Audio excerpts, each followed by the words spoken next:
में समझना ये है कि ये विकेंद्रीकृत व्यवस्था है जिससे महापरिवर्तन संभव है, राइट। हाँ इसमें विकेंद्रीकृत व्यवस्था के तहत हमें ये नहीं देखना है कि सामने वाला कैसा है,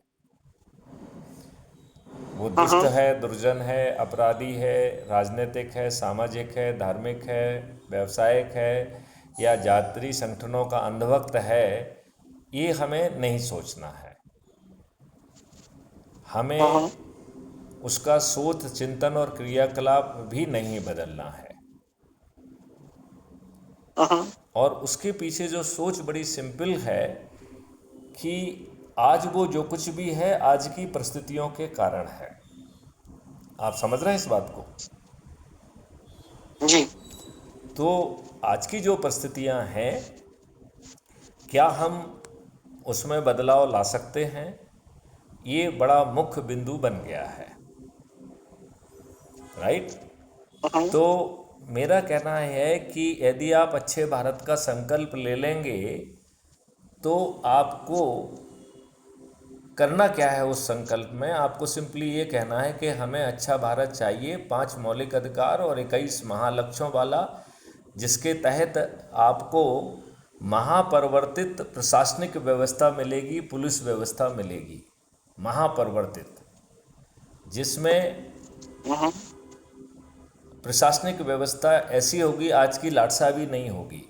देखिए आज की व्यवस्था में क्या हो गया है कि आप किसी से बात करना चाहते हैं, सब लोगों ने अपने पीआरओ रख लिए हैं, वो रख लिए हैं, कोई भी व्यक्ति आपको सीधा अधिकारी तक नहीं पहुंचने दे रहा है। ये आपने महसूस किया कि नहीं किया? हाँ सर, ये तो सही किया है। है।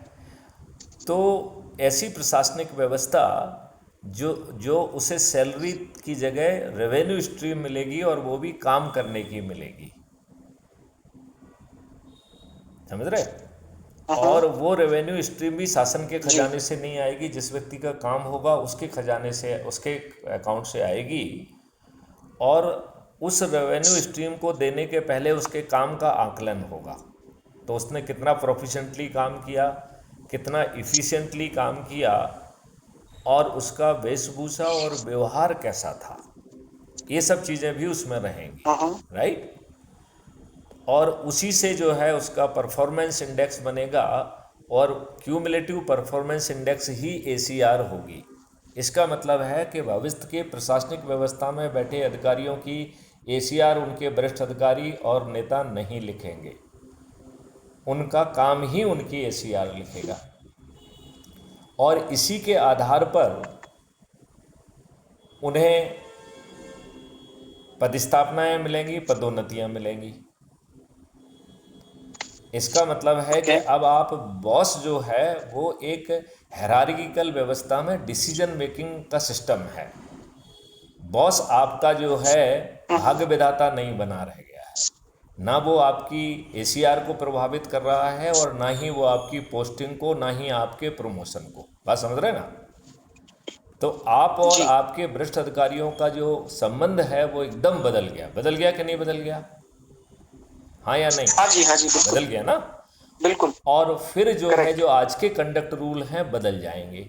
तो आज का कंडक्ट रूल देखा जाए मोटे तौर पर तो क्या है कि boss is always right, clause number 1, और क्लॉज नंबर 2 कि if there is any confusion please refer clause number 1। मतलब बॉस ही राइट है, और ये तलवार करेक्ट छुरी और तरबूज का संबंध है, कटना तरबूज को ही है, राइट।